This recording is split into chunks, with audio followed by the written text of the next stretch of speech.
Hi, Ann Cornick from Paint and Porcelain. I'm here to teach beginners how to get started in China painting and hopefully to get those of you who are experienced painters to paint along with us.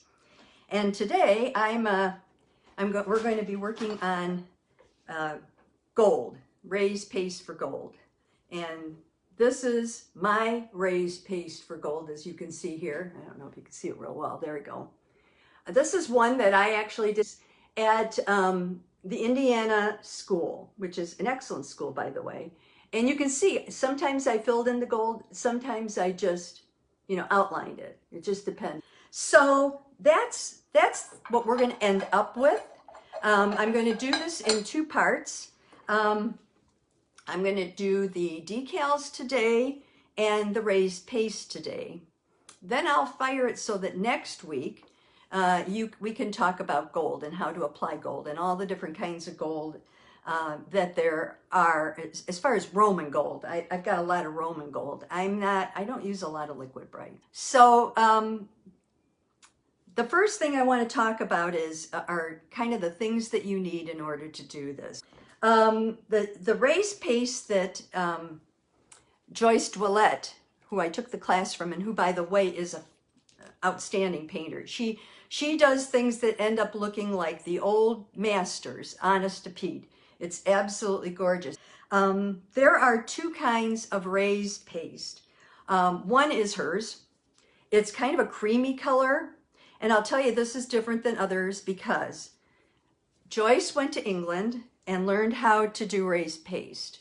And the formula that they had for raised paste, they would not release. So she's a chemist and her husband's a chemist. And so the two of them sat down and worked on this and came up with the formula for both the raised paste and the oil. So the raised paste and oil that I use the most often is Joyce's. You don't have to. There's also another raised paste, a white raised paste, that you can get from Maryland, China, Dallas, China, any of the China places. And it just looks like, a white powder. It's real chalky white. I did try that because I wanted to be able to give you good information. I tried it, mixing it with a number of different mediums that people have told me about. I tried it with oil of cloves. I tried it with balsam of copaiba. I tried it with lavender oil, and I tried it with enamel thinner. And the enamel thinner that I used was because, pass me another plate, what's her name, Wanda Clapham, always used that. And so she said it was better than the thinner that comes for the raised paste. So I tried it. I thought, why not? I'll try everything. The best raise I got was with cloves. The second best raise I got was with the enamel thinner. So the other two were real flat and they didn't do much for me now. I did a quick and dirty. I made a mistake in that I think I probably should have let them set up and dry. With Joyce's, you don't have to do that. We're also going to apply decals today, which is something I think a lot of people need to know. I knew nothing about decals, and this was really helpful to me. Now, I bought some from her because you put a decal down and then you put the raised paste over it, especially if you have no clue what you're doing. And these are the decals I got from her. Do you see how they have a lot of different, see how fancy and intricate they are? I will tell you, the curly cues are the hardest, or were the hardest for me. I don't know if it's the hardest in general or not. But these are just some of the patterns that you can buy. So I will show you how to put a decal on. People say decals are bad. Decals really aren't bad. Here's one that's a really good one. This decal says hand painted by, and then you put this on the back of your piece, and you fire it the first time, and then the second time you write your name on it, and it looks much more professional, I think, than a lot of other things. You'll need something to be able to see if you're doing a lot of delicate work, even if you work just on jewelry or some really detailed work. There are a couple of things you can get for that. One is the visor with the with a magnifier on it. It's just, I think, easier. And it will really, really help you, I think. This was something that a lot of them used. It's a gooseneck magnifying glass with an LED underneath and a very heavy base. The key is the heavy base. If you don't have a heavy base, this whole thing's going to fall over and it's just going to drive you crazy. This has a little push button. It's not plugged in right now for a light. The light can be good and bad. Sometimes it reflects on something that you're working on, so you may need additional lighting. You will also need a good lamp to work by, a good light. This is one of the lamps that I bought for this, but this is a good lamp for you to even get if you go to someone's house to paint. You paint with a club, you go to a school and you need to paint. It's rechargeable, it's an LED, it's folds up to nothing, which is really nice. It's touch, has 3 settings, which is really cool. And like I said, it's rechargeable. And it's, I think 7 degrees makes it. I think that's what 7 degrees is. That's what it looks like. And it's a LED rechargeable table lamp. I got it on Amazon.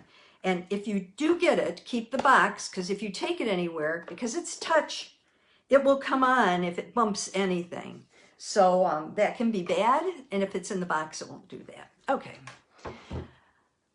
All right, that's all about lighting and being able to see what you're doing. Now let's talk about the tools that you'll be using. One of them is a small brush. This is a 20-aught. A 20-0, see it right there? It's like ridiculously thin. This brush works the best for me. I am not one of those people that's well controlled. As you know, I shake a little bit. And to make matters worse, I'm not a real precise painter. All the, the little stuff. I can do okay on the big stuff, but the little stuff, I'm not real precise. This helps tremendously. So that's the first thing you'll need. If you have a stylus, bring them or try them. Yeah, I use some of these to try just to do the little dot stuff. And sometimes they work, sometimes they don't. I have a pipette. I use this to get the oil out with. You can get those at art stores. And I have a separate palette knife that I use for this. In order to clean your brush, I also have Q-tips handy, because if you need to take off a mistake, you're going to need to use the same stuff that you use to clean your brush. But absolutely do not use isopropyl alcohol to clean your brushes. Okay, I'm going to tilt you down now that we've gone through all the things that you might need to have and you've been able to see them. And I'm going to show you first how to apply a decal, and then how to apply and mix the paste, mix and apply the paste. Okay, let me move up. Okay, the first thing I'm going to do here, this is the decal I want to put on. This is a mirror that I decided to put the decal on. First, you cut the decal out as best you can. You don't have to cut out every little inch of it. Just cut out some of it. That's fine. You don't have to go around it, and be real careful. There's a film on here, and you wouldn't know it unless you took a class and they told you, I don't think. And you peel that off and you throw it away. And then this, you have to have hot water nearby, which I do. I have some hot water right here. And I have a bowl of hot water. Let me show you here. And I'm just going to put this in the hot water. It's going to curl up and it's going to start to loosen. And the way you can tell if it's loose, and that's why you leave a little bit on the edges, is you try to pull a little bit. Yeah, it's starting, but it's not good enough yet. So I'm just going to let that loosen up. And then we're going to put it on the back of the mirror.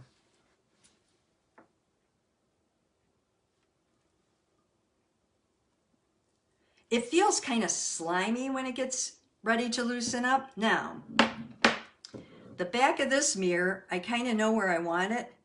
So you place it down like this, hold it gently, and pull out the bottom. Then there are bubbles. I don't imagine you can see them, but there are little bubbles under the surface. You start at the center and gently wipe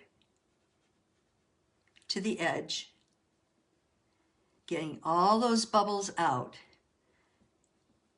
Don't use your fingers to do this. You might pull off some of the, here I need to reposition it a little bit there.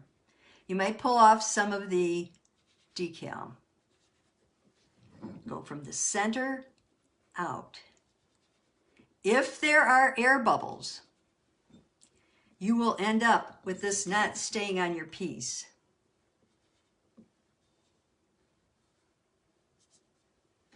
Okay, now I'm just going to dry a little bit around the edges. There's a ton of air bubbles on there still. So I'm going to go back and do a little more. There we go. That's better. And you'll see there's water that's coming out on the sides. You'll see that.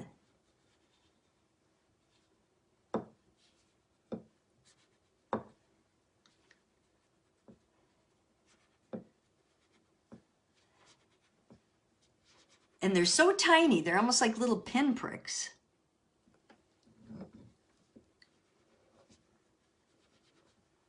Now you can apply a little more pressure, but this is the decal, so if you apply too much pressure, that decal will come right off. Okay.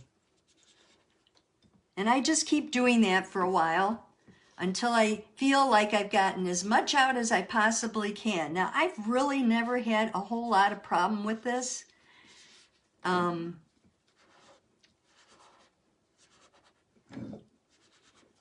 But there's always a first time, so I want to make sure we get off as much as we can. And that's it. You're going to let this sit. You're going to fire it. And then, now she says she fires her raised paste at 016. This you can fire like you fire anything. You can put it in with other stuff. I've done that and it hasn't had a problem. So you may have to play with it for quite a while to get all the little bubbles out, but just do the best you can. You'll always have a few in there. So that's how you apply the decal. Very simple. The key is the hot water. And it feels slimy. There's like almost like a glue that you feel when it starts to loosen up. Okay, let me move my hot water out of the way. And I'll move my mirror out of the way. Joyce says is that the way you know that your mixture is completely mixed is when it seems like it's moving. It kind of moves a little bit backwards when you're mixing it. You won't be able to see that. I want to make sure my tile is completely clear. Okay, completely clean. All right, I cleaned my tile really well. I'm going to bring over my paste. Now, the paste gets fired, as I said, at 016. And so I'm going to open this up. You only take out what you need. That's the key. This stuff does not keep overnight. If you leave it on your brushes, it's going to turn to stone. So, and you can't clean your brushes after that. So just take what you need. Now, I'm going to take very little. And I bet you're going to think, oh, she's nuts. That's so little. Hang on. I made way too much yesterday. And this stuff, I don't have a lot of it. Okay, let's take that much. There we go. So I want to make sure that I don't run out of it. So you see how much I have there? In comparison to my thumb, it's not even the size of my thumbnail. All right. I'm taking a pipette because I like pipettes. My palette knife might fit into the oil, but if you get too much oil, you're wasting that too. So her oil looks like this, and it's called Oil for Raised Paste, and it has her name on it. And it's $10 for the oil. It does have the price on there. Okay, so I'm going to open it up. And I'm just going to use my pipette because it gives you very little. And put a few drops on there. Make sure you put the oil on a nice dry, flat surface if you're leaving it open for a second, because it will, if it spills, you're out of luck. Ooh. Okay, now if you mix it too thin like I did, you might have to wait. Actually, I may not have mixed it too thin. You mix it like you would paint. You just mix, mix, mix. Get all the powder out of it, just like you would paint. Okay. And what Joyce means by moving is when you scoop it up on your palette knife and you put it down like this, you look at it and the little ridge that it forms should kind of flatten out a little bit. And that's how you know it's the right consistency. I'm going to do that again. You do it like this and you do that and it should flatten out. Now I can see, because I'm letting the light reflect on it, that it's doing exactly that. So I think I'm at the right thickness. So I'm going to close up. And you saw you only used 2 small drops for that. Close up my oil. The oil has a distinct oil of lavender smell to it. Oops, I've got some oil in my pipette. Let me just put it back real quick. Okay. Alrighty. Now when you want to thin it, like if it gets thick while you're working with it, then what you will do is you will use the oil to thin it. Okay, I'm using this brush. I'm going to move my tile out of the way. You don't need to see that. What you need to see is this. Okay, this is the piece I'm working on. Let me show you what I've done already. Can you see on there? I have done the top from here all the way over to here. I've done the top. I'm going to turn it a couple of different ways to see if it's easier for you to see or not. Yeah, you can see it. You see the raise on there? How it's raised? That's what I've done. Okay, and I put it up on here so you could see. Now, I have to show you though with this. You scoop with the side of your brush, you scoop it up like this, and it will get on the edge of your brush. That's how you do it. You scoop. And you'll get the hang of it after you've done it a while. Okay, now I'm going to start, oh, I got to get a little more on my brush. Here we go. And you kind of roll the brush as you pick it up, and that will help you get a nice fine line. And I'm just going to, you sort of lift as you go in order to get this to be really, really pretty. I do the line first, then I'm going to turn it. And this is like a little teardrop on each side. So you press and lift. Press and lift.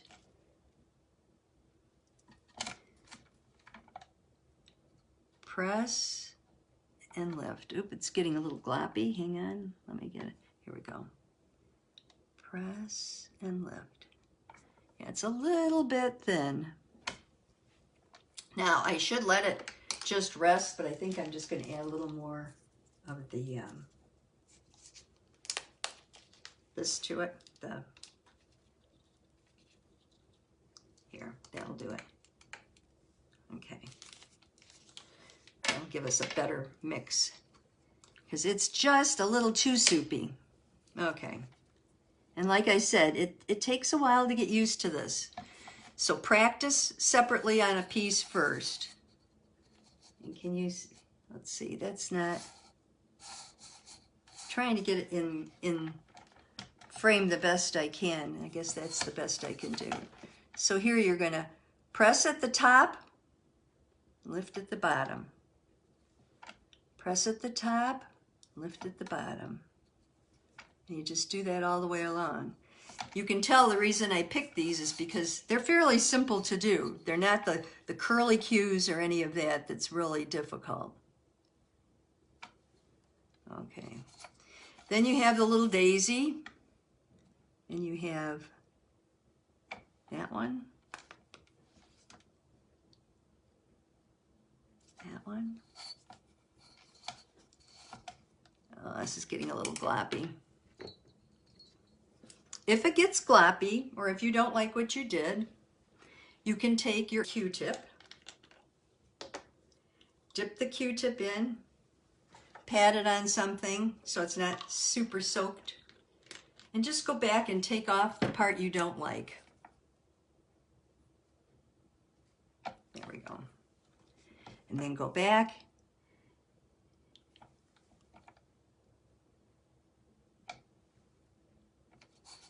You don't want the peaks to sit out there all the time. You want them to flatten. And you want to cover the decal. You don't want any part of the decal showing. And up here to the 5th part here. When I did this before, I did not have it on a raised base like this to work. And I think on a raised piece like this, it's harder. And I put the little dot right in the middle. So that's how you would do this. You scoop up a little paint on the end of your brush, and you keep lifting as you go. You don't press on it, you lift it. I think that's a little closer. Yes, okay. I hope this helps so you can see. And I'm going to do here, and I'm going to lift. Then I'm going to do each of these little guys. These are kind of smeary up here because the consistency was not right. I'll have to take them off. But you see how I did that? That little guy.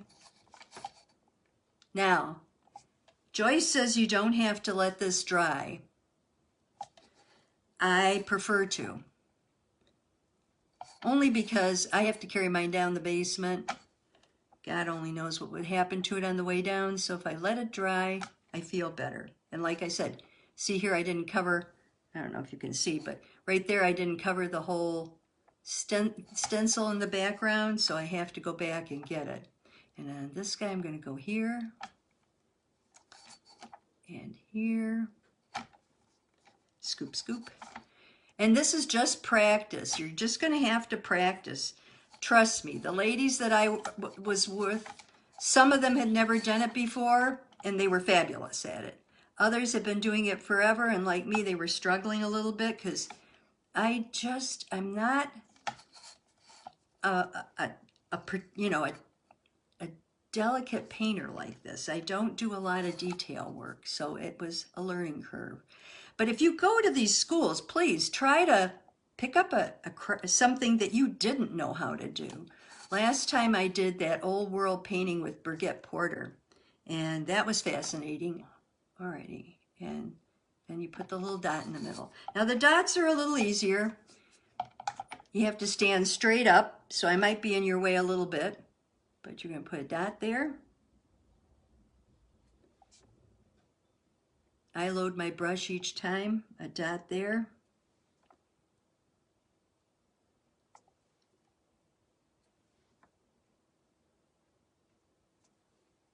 It's picky, picky, picky, picky work.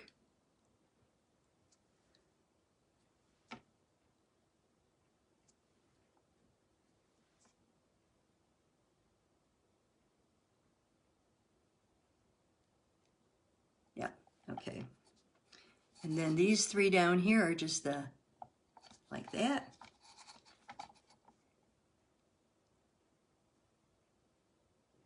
Like that.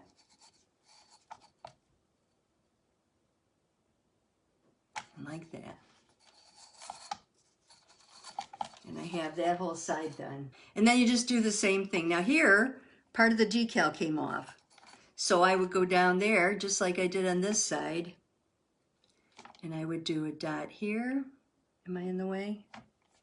Let me turn it a little bit so I'm not in the way. And I do a dot here. Load it each time. Dot here. And you've got to use this while you have it mixed up, because otherwise you just have to mix up new. Now this I'm going to have to wing because I don't have the little bottom of the decal there. So I'm going to do there. Oh, that wasn't enough on my brush. I'm going to do here. Oh, crud. I put my finger in it. All right, let me do it this way. This will be better. Here. Yeah. There. There. And the middle. Let me get a little more there. There. So they match. The other thing I want to make sure I tell you is that now I let it set until it's completely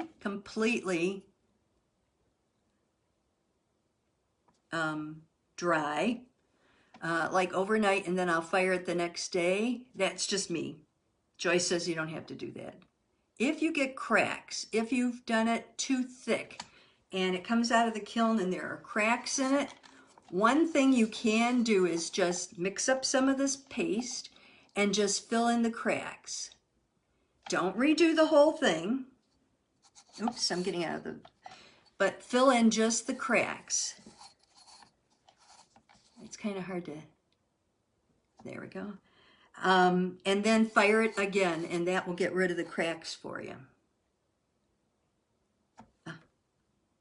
Need more on here. Because you can put it on too thick, and then you get that effect. Okay, that's good. And then I just have to do the dots between these. There, there. Oops. When your paste gets a little thinned out, or a little thick, and mine's getting really thick right now, take your